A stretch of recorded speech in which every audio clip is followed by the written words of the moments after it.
scappa dall'ospedale, panico per diverse ore a Padova, rintracciato in mattinata un 28enne pakistano, era in stazione, stava per prendere un treno, si cercano le persone con cui è venuto in contatto. Elicottero ultraleggero precipita nel tardo pomeriggio in mezzo ad un campo al confine tra Eraclea e Caorle, il pilota ferito gravemente ma miracolosamente vivo. Sindacati preoccupati in vista del nuovo anno scolastico, benvengano le linee guida, dice la CGIL, ma rischia di essere tardi, timori per gli organici.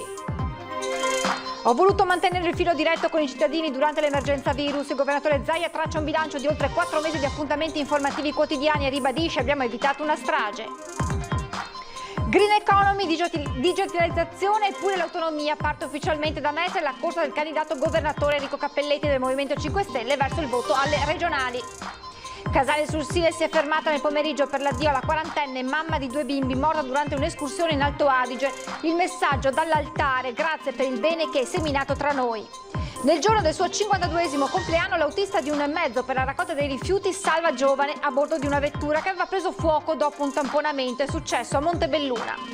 Matrimoni, battesimi e cerimonie annullate a causa del lockdown hanno provocato perdite enormi al comparto ricevimenti. A Padova la community che ha riunito tutte le ragazze costrette a rinviare le nozze.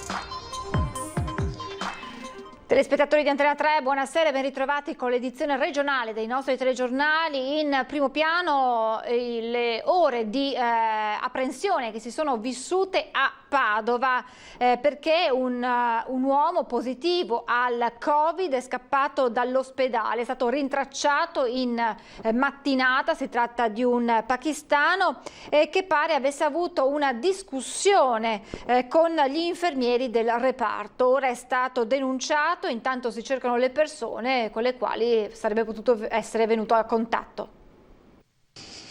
È evaso dalla finestra del reparto di malattie infettive dell'ospedale di Padova, dove era ricoverato perché positivo al Covid. Una fuga in piena regola, nemmeno stesse scontando la reclusione in una cella. Protagonista un 28enne pakistano residente nel Piovese che fortunatamente è già stato rintracciato e riportato in ospedale dopo essere stato denunciato.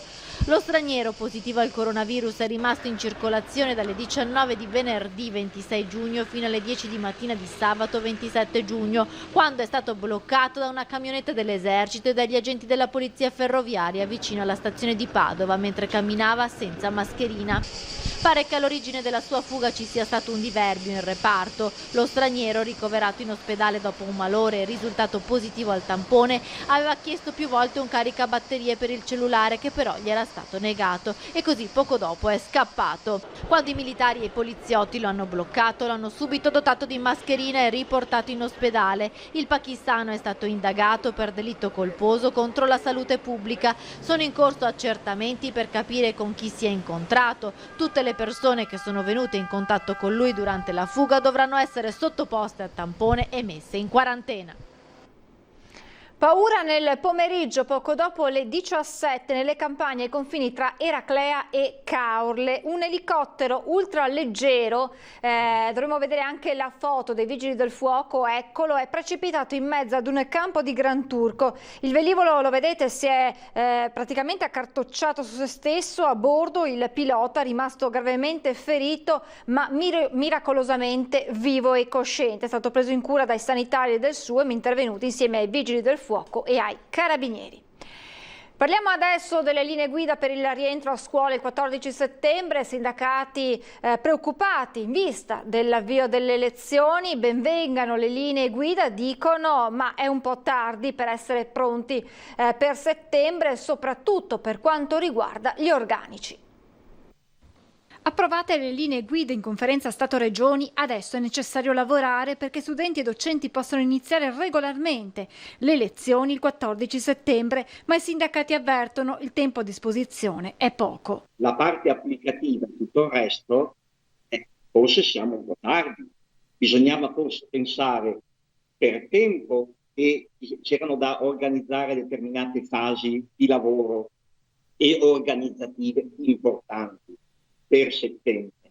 Ci ritroviamo adesso a fine giugno dove praticamente tutto il grande lavoro dovrà essere fatto cosa? In 2 mesi? Il primo grande problema, spiega Moretti, è legato agli spazi e poi c'è tutto il capitolo relativo al personale docente. In Veneto mancano decine di migliaia di insegnanti, 1 migliaio nella sola provincia di Treviso. Andiamo in classe, non abbiamo tutto il personale docente che deve garantire queste classi, gruppi ridotti. Se l'organico che è stato stanziato quest'anno per la provincia di Treviso, come immagino tutte le altre, è lo stesso degli anni precedenti, il problema si pone. Stesso discorso per il personale ATA. È previsto che lo studente deve andare in classe, ogni lezione, ogni pausa, che siano le palestre, che siano i laboratori, devono essere ripuliti. In questo caso occorre che ci sia anche lì personale che fa sia l'accoglienza diversificata, accesso, spazi ben definiti, uscite. Il Premier Conte e il Ministro Azzolina hanno assicurato 50.000 assunzioni tra personale docente e ATA. Attualmente le forme di reclutamento, i dati precisi, dove sono? Tutto ruota dunque intorno alle modalità di reclutamento del personale. Abbiamo un concorso straordinario per coloro, docenti che avevano anni di servizi alle spalle, che è stato bloccato. È naturale che ci troviamo ancora col dubbio, ma quando verranno fatte le prove? Siccome siamo ormai ai primi di luglio, abbiamo i 2 mesi estivi davanti, è possibile concludere una procedura per il 1° di settembre? Io la vedo impossibile. Quindi le forme di reclutamento che rimangono saranno quelle ovviamente dalle graduatorie. L'assessore regionale Lanzarin entra nel dettaglio di quelle che sono le linee guida, a capitolo a parte poi per la fascia 0-6 anni. L'assessore regionale Lanzarin ripercorre il travagliato percorso che ha portato all'approvazione di linee guida condivise in conferenza Stato-Regioni per il prossimo anno scolastico. Di fronte alle misure del governo il confronto si era bloccato con le regioni che avevano portato le proprie proposte poi accolte dall'esecutivo. Organici, risorse, mascherine, i nodi più difficili da sciogliere. Alla fine da Palazzo Chigi è arrivato lo stanziamento di 1 miliardo di euro, la promessa di assumere personale docente e ATA, mentre per quanto riguarda i dispositivi, 2 settimane prima dell'avvio delle elezioni spetterà al Comitato Tecnico Scientifico pronunciarsi. Le regioni in sede di confronto hanno voluto fortemente venisse riconosciuta l'autonomia scolastica. Ogni scuola ha una storia a parte, ha un vissuto a parte, quindi deve anche poter agire in base a quelle che sono le condizioni logistiche, strutturali, anche la numerosità degli alunni che c'è all'interno di ogni scuola. L'educazione a distanza è qualcosa di aggiuntivo, è qualcosa che può essere, ma non deve assolutamente sostituire la formazione tradizionale. Rivista anche la distanza di 1 metro che sarà da testa a testa per gli studenti e di 2 metri dall'insegnante, e questo, spiega l'assessore, faciliterà il compito degli enti locali e dei dirigenti scolastici di reperire spazi necessari. Discorso a parte poi il Veneto l'ha fatto per la fascia 0-3 e 3-6 anni. Abbiamo chiesto un'attenzione maggiore ma anche una maggiore flessibilità per quanto riguarda il comparto 3-6.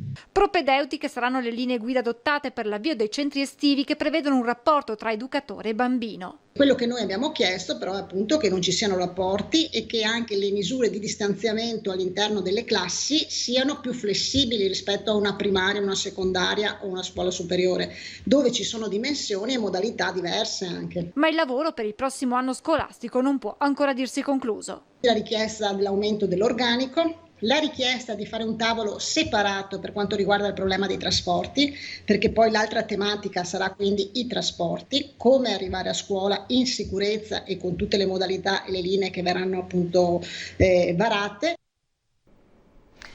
Durante la nostra edizione straordinaria di questa mattina avete ascoltato la lunga intervista realizzata in esclusiva dalla nostra emittente con il governatore Luca Zaia, che ha tracciato un bilancio di questi 4 mesi di lotta contro il coronavirus. Era necessario mantenere il filo diretto con i cittadini durante l'emergenza, ha detto il Presidente, parlando degli appuntamenti stampa quotidiani per fare il punto della situazione, e poi ha ribadito: abbiamo evitato una strage, e replica a chi parla di uno show personale.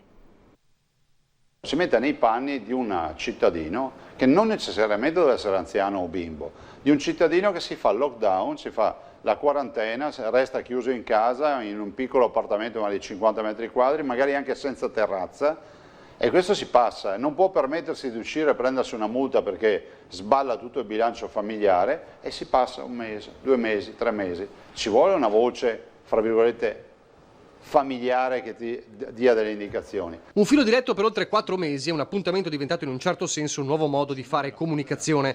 Primo giorno in cui manca lo scenario dell'unità di crisi di Marghera e fa un certo effetto non vedere la selva di microfoni e Zaia al tavolo. Momento costante dal 21 febbraio, i mesi dell'incubo coronavirus. Non trovavo corretto dare l'incarico, che so, al mio direttore della sanità piuttosto che a qualche altro dirigente di parlare ai Veneti. I Veneti devono sentire parlare chi poi prende le decisioni. Non solo Zaia, da quel tavolo sono passati medici ed esperti, testimoni di una situazione che si stava evolvendo e della quale non si conosceva l'epilogo. Troppi giorni per chi, avversari politici in primis, ha attaccato Zaia accusandolo di fare uno show. Ma Zaia fa politica, ma Zaia condizione i Veneti. Partiamo dal presupposto che io non sono colui che pensa che i Veneti siano degli idioti che possano essere teleguidabili da una conferenza stampa, quindi chi dice questo pensa che i Veneti siano degli idioti. Innegabilmente la popolarità di Zaia, già altissima, è schizzata ancor più in alto uscendo dai confini regionali, tanto da impensierire anche Matteo Salvini, ma il governatore ribadisce è stata una necessità per mantenere alta l'attenzione. E bastava sollevare il piede dall'acceleratore, farsi vedere una volta alla settimana, far qualche telefonata e qui veniva giù il mondo. Soprattutto per non lasciare soli anziani e bambini, con una soddisfazione particolare. Il fatto che mi abbia chiamato una psichiatra dell'età evolutiva qualche giorno fa, quindi a fine emergenza, e mi ha detto: guardi, io posso certificare che lei è l'unico in Italia che si è occupato dei bambini, che si è occupato di parlare tutti i giorni ai bambini, che ha fatto vedere i disegni. Qualcuno banalmente va a Zaia, cioè rende ridicola l'istituzione, fa vedere i disegni. Guardate, io faccio vedere i disegni perché i bimbi vanno coinvolti. Ci ho fatto l'operazione dei pulcini per coinvolgere i bambini. Quei bambini stavano a casa tutto il giorno a vedere in TV camion che trasportavano morti, genitori che parlavano del pericolo e della paura di morire. Mesi di paura e di decisioni anche shock. Mettiamo in fila le cose. Il 21 febbraio le ho decise io queste robe. I 3.000 tamponi a vo, contro legge. Ho deciso da subito di chiudere l'ospedale di Schiavonia. Anche qui vorrei ricordare che è partito subito un comitato. Cioè, oggi con 2.000 morti, 6.500 guariti e 20.000 contagiati, mi chiedo che senso avesse avuto fare un comitato per riaprire Schiavonia perché Zaia l'aveva chiuso. In ogni caso nessun allentamento, ma una pausa. Il 29 e 30 giugno si torna a Marghera per nuove comunicazioni, poi appuntamento cadenzato settimanale. Il virus è debole, ma non è sconfitto. E fuori di Covid, il futuro, coronavirus permettendo, vede un percorso da riprendere, l'autonomia, affidata alla metafora tra genitore e figlio. E non è che il genitore pensa: perdo il mio potere perché non ordino più delle cose al figlio, ma dice: cavoli, mio figlio è diventato adulto e andrà a vivere da solo, si farà una famiglia, e quella è l'autonomia. La corsa verso le elezioni regionali, è presentato questa mattina a Mestre il candidato 5 Stelle che sfiderà Luca Zaia.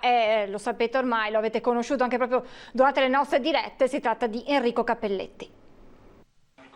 Al via la corsa del pentastellato Enrico Cappelletti alle elezioni regionali. A sancire la sfida oggi a Mestre del Movimento 5 Stelle al governatore leghista della regione Luca Zaia è stato il ministro Federico D'Incà. Senatore della scorsa legislatura ha esordito D'Incà presentando Cappelletti, persona di grandissima esperienza che ha portato avanti grandi battaglie per il movimento all'interno del territorio del Veneto. La gestione Lega degli ultimi 20 anni, anche per dire poco, sono 20 anni che Zaia sta in regione Veneto e i risultati li vediamo. Per carità, bisogna rivolgere il nastro a qualche mese prima dell'emergenza Covid. E allora ci renderemo conto che avevamo la zona inquinata, le falde acquifere, la zona di falde acquifere più grande d'Europa, grande come il lago di Garda, il problema di inquinamento a FAS. Bastava chiudere la linea di produzione di FAS, per tempo non è mai stato fatto. Vogliamo partire dagli errori che sono stati fatti fino adesso per non farli. E poi possiamo rilanciare un nuovo sviluppo della nostra regione che si basi su quello che è in questo momento che offre maggiormente le opportunità di sviluppo anche economico per le nostre piccole e medie imprese, che è la sostenibilità. Alleanze in Veneto non ce ne saranno, dicono i 5 Stelle, e si corre con la consapevolezza di una sfida complessa. Siamo consapevoli che non sarà facile, noi naturalmente faremo del meglio che possiamo fare, soprattutto per far capire che una regione diversa è possibile. Prendete ad esempio come sono state gestite le infrastrutture nella nostra regione, faccio un esempio per tutti, Pedemontana Veneta. Ora nessuno discute sull'utilità di quest'opera, ma perché un'opera che sarebbe potuta costare poco più di 2 miliardi facendo una normalissima gara d'appalto, i cittadini del Veneto, gli automobilisti del Veneto dovranno pagarla 6 volte di più. Tra i punti di programma l'autonomia. Se non ci fosse stato il Covid, la legge quadro sarebbe già arrivata in Parlamento. Ne stavamo discutendo nel mese di gennaio e di febbraio, eravamo già ad un passo molto avanzato, stava per uscire in Consiglio dei Ministri, ma poi il 21 febbraio è arrivato il Covid. Spegniamo il Covid e l'emergenza dal punto di vista sanitario e torniamo alle grandi tematiche di questo Paese, tra cui l'autonomia che tanto è sentita all'interno del Veneto e che io stesso ho votato. Siamo convinti che sia una riforma utile e anche necessaria in Veneto, questo anche alla luce del referendum che si è tenuto, che ha avuto il Movimento 5 Stelle tra i suoi sostenitori e quindi siamo convinti dell'utilità di questa riforma. Torniamo alla notizia di quell'elicottero ultraleggero precipitato nelle campagne tra Caorle ed Eraclea. L'impatto, riferiscono i vigili del fuoco, è stato attutito dalle piante, tanto che lo stesso pilota, si tratta di un 56enne di Tolmezzo in provincia di Udine, è riuscito a dare l'allarme e a guidare i soccorritori. Il ferito sarebbe decollato da un vicino campo di volo e probabilmente stava per raggiungere la famiglia nella vicina Capossile, ma lo ricordiamo, insomma, il pilota è rimasto gravemente ferito, ma è vivo per miracolo. Continuiamo con la cronaca, perché continuano ad emergere dettagli sulla vicenda relativa alla morte di Maria Teresa Trovato Mazza, detta Sissi, l'agente di polizia penitenziaria. Non finisce di riservare sorprese la vicenda sulla morte dell'agente 28enne di polizia penitenziaria Maria Teresa Trovato Mazza, detta Sissi, il cui corpo fu rinvenuto nel novembre 2016 in un ascensore dell'ospedale di Venezia con un proiettile che le aveva trapassato la testa. Nel 2019 la Procura chiese l'archiviazione dell'inchiesta, sostenendo che si trattasse di suicidio, ma lo scorso gennaio una detenuta del carcere della Giudecca rivelò alcuni episodi che indicavano una collega di Sissi come possibile responsabile dell'uccisione, su mandato di alti vertici del carcere. Questo perché Sissi sarebbe stata considerata una presenza scomoda alla luce delle ripetute segnalazioni presentate ai superiori su possibili giri di droga nelle celle e rapporti sentimentali e sessuali tra detenute e agenti di custodia. Da allora il PM ha eseguito una serie di accertamenti senza trovarli e la detenuta è finita sotto accusa per calunnia. La donna è già stata interrogata alla presenza del suo difensore, spiegando di aver semplicemente riferito fatti a sua conoscenza. La procura ha chiesto il rinvio a giudizio. La detenuta ha sempre sostenuto di aver ricevuto confidenze da Sissi, ma anche da altri agenti. In un'occasione ascoltò la guardia da lei indicata come la possibile assassina dire a una collega: "A Sissi ci penso io". Successivamente l'agente Sissi rientrò alla Giudecca con alcuni lividi e le raccontò di essere stata picchiata proprio da quella collega e da una sua amica. Il 1 novembre del 2016 quella stessa guardia sarebbe rientrata in carcere sconvolta. E in una successiva occasione si sarebbe messa in ginocchio di fronte alla detenuta implorandola di non raccontare nulla di quanto sapeva. Intanto il prossimo 23 luglio si svolgerà l'udienza relativa alla richiesta di archiviazione dell'inchiesta sulla morte dell'agente. I genitori della ragazza si oppongono e insistono per altre indagini. A loro avviso nell'ascensore con la figlia c'era un'altra persona e sarebbe stata proprio lei ad ucciderla. Ci spostiamo nel Trevigiano con l'addio oggi ad Elisa, la giovane mamma morta dopo essere precipitata in un canalone durante un'escursione con il marito e i 2 figli in Valle Aurina. Elisa, mamma e moglie capace di rinunce personali per amore, mancherà a tutti. Ha detto nell'omelia il parroco di Casale sul Sile: il paese intero si è stretto al dolore della famiglia, vicino al marito Fabio, i figli Tommaso e Leonardo. Il silenzio rotto solo dal suono delle campane. Difficile, ha detto il parroco, accettare questa tragedia tanto improvvisa, passare dalla gioia di una vacanza al dramma di perdere la vita. Sopra la bara la maglia della squadra di basket in cui era cresciuta la quarantenne, sport che ora pratica anche uno dei 2 figli. Fuori ad accogliere il marito Fabio e i bambini, i compagni di squadra dei 2 figli. Poi il viaggio verso il Camposanto per la sepoltura. E dramma nella notte alla periferia di Verona, dove un 42enne di origini sarde si è tolto la vita dando fuoco all'auto nella quale si trovava. Il ritrovamento del cadavere carbonizzato è avvenuto in località Pestrino. Sul posto sono intervenuti i vigili del fuoco con i sanitari del 118 assieme alla questura, che ha avviato da subito le indagini. Dai primi rilievi è emersa l'ipotesi più accreditata, appunto quella del gesto volontario. Nel giorno del suo compleanno, l'autista di un mezzo di Contarina salva una giovane a bordo di una vettura che aveva preso fuoco dopo un tamponamento. È successo a Montebelluna nel Trevigiano. Aveva iniziato il turno come ogni giorno, soltanto che questo era un giorno particolare, il suo 52esimo compleanno, e il destino come regalo l'ha trasformato suo malgrado in eroe. Uno spavento che si sarebbe certamente risparmiato, ma anche un sangue freddo che si è rivelato cruciale per salvare una ragazza. Lui è Francesco, un autista di Contarina di Montebelluna, che stamane, poco dopo le 5, mentre guidava il mezzo di raccolta rifiuti proprio nel suo paese, in Corso Mazzini, è stato tamponato con violenza da una Panda condotta da una ventenne di Farra di Soligo. Attimi di panico diventati terrore nel momento in cui la vettura ha cominciato a prendere fuoco, ma in pochi istanti il neo 52enne ha capito che c'era una sola possibilità. È sceso dal mezzo e ha aiutato la giovane a uscire dall'abitacolo prima che diventasse una tomba di fuoco. Sul posto, poco dopo, sono arrivati i vigili del fuoco di Montebelluna che hanno spento il rogo, mentre la giovane è stata portata in ospedale. Una visita in pronto soccorso anche per l'autista colto da un leggero malore per lo spavento, in una giornata decisamente impossibile da dimenticare. Voltiamo pagina. Matrimoni, battesimi, cerimonie annullate a causa del lockdown hanno provocato perdite enormi al comparto ricevimenti. Parte da Padova la community delle spose e eroine che ha riunito tutte le ragazze che dovevano appunto convolare a nozze ma che hanno dovuto rimandare il grande giorno. Le chiamano le spose eroine, spose mancate a causa del lockdown che ha fatto annullare migliaia di eventi, circa 29.000 solo nella provincia di Padova, tra matrimoni, battesimi e cerimonie varie. Tantissimi gli sposi che hanno dovuto rivedere i piani, tra di loro anche Eleonora Righi, che il 18 aprile si doveva sposare ad Abano Terme con il suo Giulio. Lo stress principale è stato quello della data, quindi riuscire a trovare una nuova data che potesse andare bene un po' a tutti i fornitori, quindi conciliare il tutto. Poi lo stress di persone che avevano paura, gli invitati, e anche invitati che comunque erano dei fuori regione, nel mio caso. Fornitori da chiamare, parenti e amici da contattare e rassicurare, regole, linee guida sempre nuove da imparare, e così Eleonora ha deciso di creare una pagina Instagram e Facebook per riunire tante promesse spose che si trovano nella sua stessa situazione. In poco tempo Spose Eroine ha fatto incontrare virtualmente 7.000 persone. Eleonora ha scelto di sposarsi comunque nel 2020, lo farà domenica 5 luglio. Sarà una cerimonia ovviamente con il distanziamento sociale, ovviamente gli invitati dovranno indossare le mascherine, però per fortuna gli sposi no, e quindi sarà consentito poi anche il lancio del riso, mentre per la location bene o male c'è anche lì il distanziamento, però essendo poi tutto all'aperto non ci sarà il problema delle mascherine. Un'emozione grande perché arriva dopo un periodo difficile dovuto all'emergenza sanitaria, ma come dice insieme al suo fidanzato, noi ci crediamo. Sono andata oggi a ritirare la mia bomboniera ed è questa.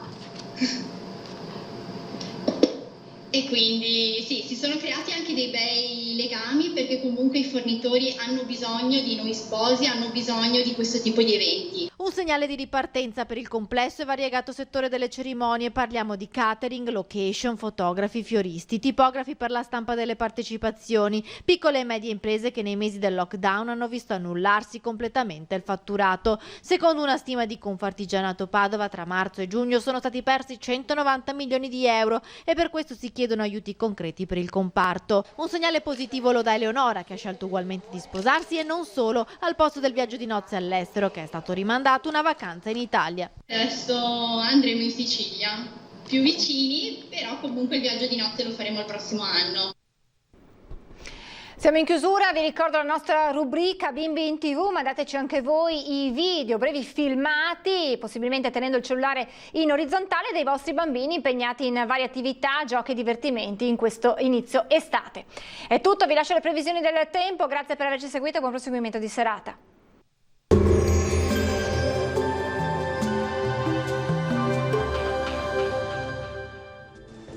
Benvenuti al Meteo. Sul nostro territorio sarà una domenica soleggiata e anche piuttosto calda. Il dettaglio dunque del 28 giugno. Sul Veneto avremo una bellissima giornata di sole, cielo sereno o al massimo velato. Nelle ore centrali sarà possibile qualche annuvolamento sui settori alpini e prealpini associato a locali temporali di calore.